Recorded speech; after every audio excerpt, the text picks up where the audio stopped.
नमस्कार दोस्तों, मैं संजीव कुमार वर्मा, सह आचार्य एसपीसी गवर्नमेंट कॉलेज अजमेर से आप लोगों से मुखातिब हूँ। हम जैव भूगोल में या बायोजोग्राफी में पिछली कक्षाओं में कई टॉपिक्स के बारे में चर्चा कर चुके हैं और हमने अभी जो टॉपिक ले रखा है वो प्लांट कम्युनिटी के बारे में हम पढ़ रहे हैं और कई पॉइंट्स के बारे में प्लांट कम्युनिटी के कई पॉइंट्स के बारे में हम पढ़ चुके हैं। ये प्लांट्स कम्युनिटी दो प्रकार की होती है, ओपन कम्युनिटी और क्लोज कम्युनिटी। आज हम पढ़ेंगे पादप समुदाय का लंबवत स्तरीकरण। पादप समुदाय का जो लंबवत स्तरीकरण है वो 4 स्तरों पर होता है और विभिन्न ऊंचाई के आधार पर ये कई स्तर बनते हैं। पहला जो स्तर होता है वो है प्रधान स्तर या डोमिनेंस स्तर। सबसे ऊंचे वृक्षों के ऊपरी वितान से निर्मित स्तर को प्रधान स्तर कहते हैं।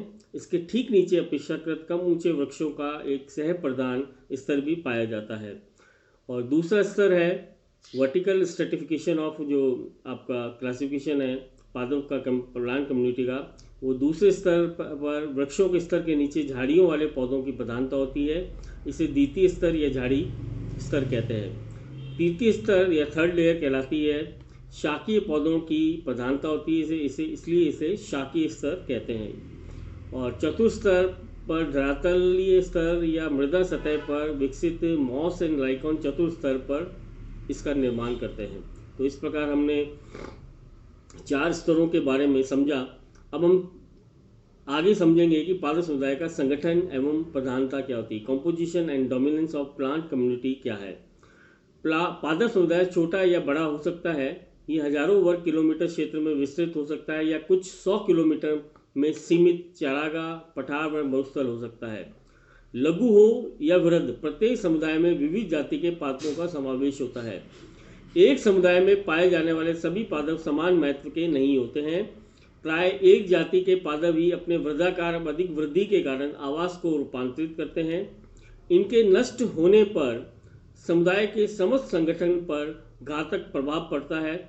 ऐसी जाति के पादपों को समुदाय के प्रभावशाली या प्रधान पादप या डोमिनेंट प्लांट्स कहते हैं। प्राय एक पादप समुदाय को प्रधान पादप के नाम से जाना जाता है, जैसे स्प्रूस वन समुदाय।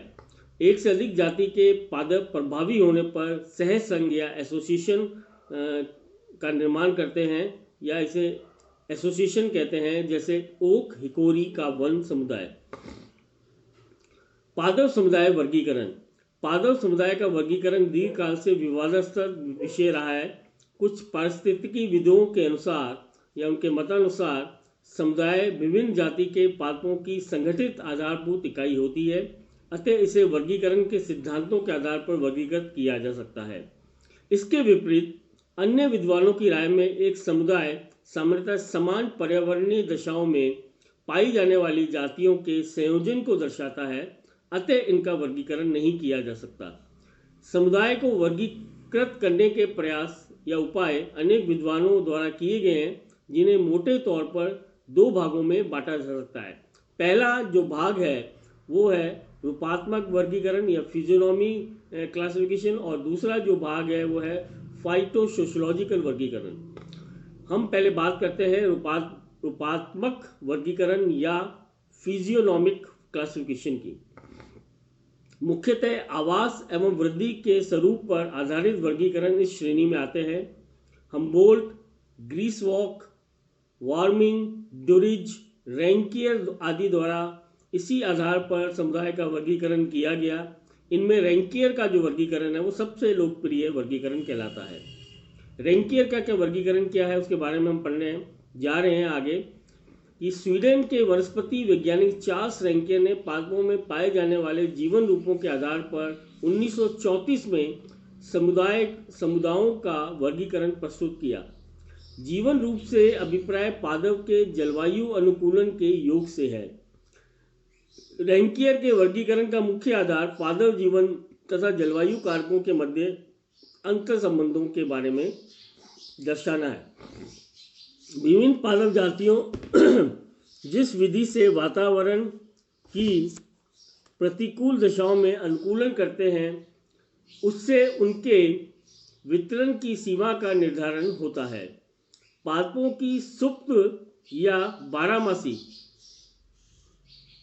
कलिका की मृदा सतह के संबंध में स्थिति तथा जलवायु की चरम दशाओं में उसकी बचाव क्षमता के आधार पर रैंकियर ने बृहस्पति पर पाए जाने वाले पादपों को 6 जीवन रूपों में वर्गीकृत किया। पहला है फेनेरोफाइट। विश्व के लगभग 50% पादप मुख्यतः फेनेरोफाइट वर्ग में आते हैं। ये उष्णकटिबंधीय नम्र जलवायु में प्रचुरता से पाए जाते हैं।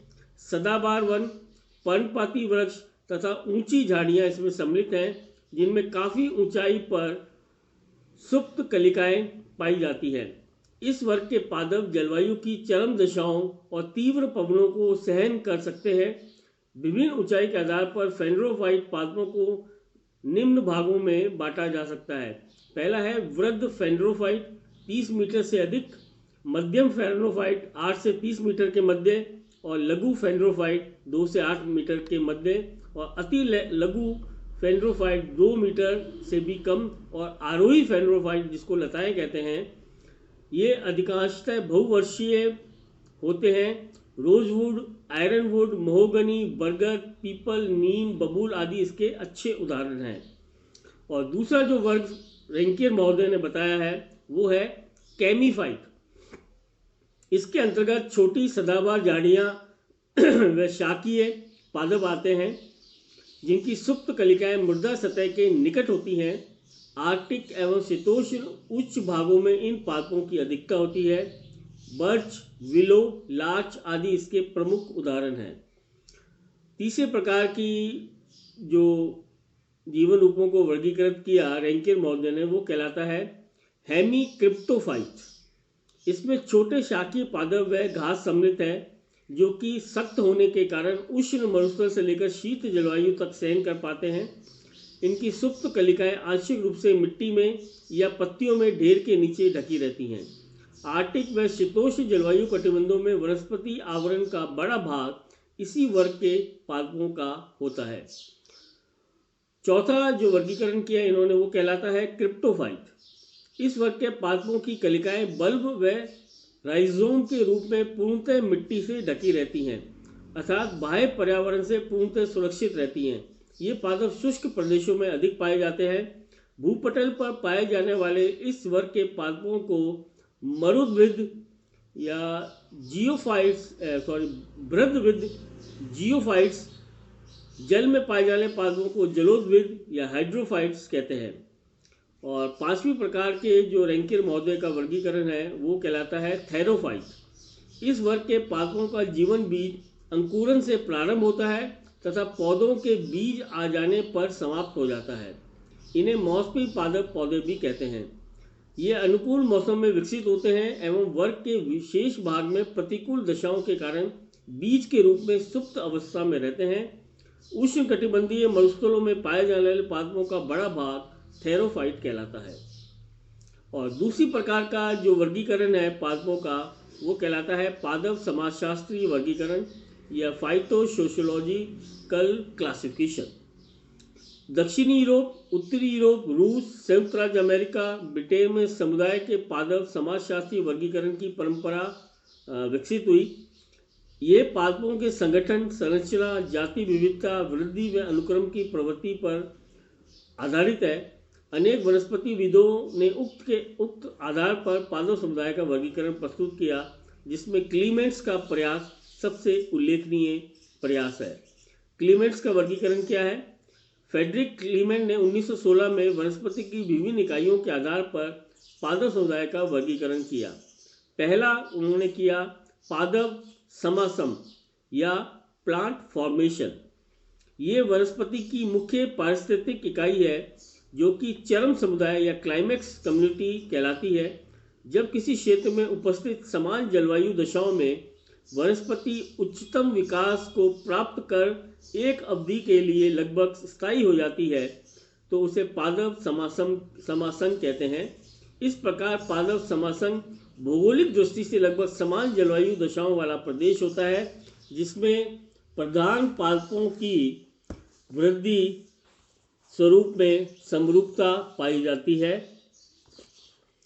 पादप समासम जलवायु के सूचक होते हैं, अर्थात इन पादपों पर जलवायु कारक का पूर्ण प्रभाव होता है। एक पर्णपाती वन समासम में सभी प्रमुख वृक्ष चौड़ी पत्तियों वाले होते हैं। इसी प्रकार एक मरुस्थलीय समासम में प्रमुख प्रजाति के रूप में झाड़ियाँ या कांटेदार पादप होते हैं। प्राय समान जलवायु के क्षेत्र में एक ही प्रकार के समासम पाए जाते हैं, किंतु कहीं कहीं पादपों के संगठन में स्थानिक भिन्नता भी मिलती है। वर्षावन, पर्णपाती वन, शंकुधारी वन, घास स्थल, मैंग्रोव झाड़ियाँ आदि विश्व के प्रमुख समासम हैं। क्लीमेंट का जो मेन एक वर्गीकरण है, हम उसको इस तरह से देख सकते हैं कि पहले पादप समाज होता है, फिर पादप संघ होता है, फिर पादप सहसंघ होता है और फिर पादप समासंघ होता है। तो अब दूसरी पार्ट है, वो है पादप सहसंघ या सहचार्य, प्लांट एसोसिएशन। पादप समासंघ के उपवर्ग को लघु समुदाय या सहसंघ कहते हैं। एक पादप समासंघ में अनेक सहसंघ उपस्थित हो सकते हैं, अतः पादप समासंघ को अनेक सहसंघों में विभाजित किया जा सकता है। इनकी संख्या जलवायु की स्थानीय भिन्नता या उप जलवायु दशाओं पर निर्भर करती है। प्रत्येक सहसंघ में 2 या अधिक प्रभावी जातियां होती है। इस प्रकार सहसंघ समासंघ की तुलना में स्वरूप संरचना व पादवी संगठन की दृष्टि से अधिक समरूपता लिए होते हैं। यदा कदा स्थानीय आवासीय कारकों में सूक्ष्म अंतर के कारण सहसंघ के भी उपविभाग विकसित हो जाते हैं। ये कहलाता है कॉन्सोशियन या सहसंघ या संघ। मृदा, तापक्रम, वर्षा इत्यादि कारकों में स्थानीय भिन्नता के कारण पादप सहसंघ के अनेक पादप संघ बन जाते हैं। ऐसे प्रत्येक समुदाय में केवल एक ही पादप जाति की प्रधानता होती है। दूसरा, सोसाइटी। जब एक पादप समुदाय में एक से अधिक उप प्रभावी जातियाँ पाई जाती हैं तो उसे समाज कहते हैं, और एक घास स्थल में उप प्रभावी शाख या छोटी झाड़ियाँ इसका प्रमुख उदाहरण है। आज हमने प्लांट कम्युनिटी के विभिन्न क्लासिफिकेशन के बारे में पढ़ा, और ये क्लासिफिकेशन फिजियोनॉमी और फाइटो सोशोलॉजिकल क्लासिफिकेशन के तौर पर देखा जा सकता है। और रैंकियर महोदय और क्लीमेंट्स महोदय का ये जो वर्गीकरण है, ये आज भी सर्वमान्य है और इसे माना जाता है जैव भूगोल में।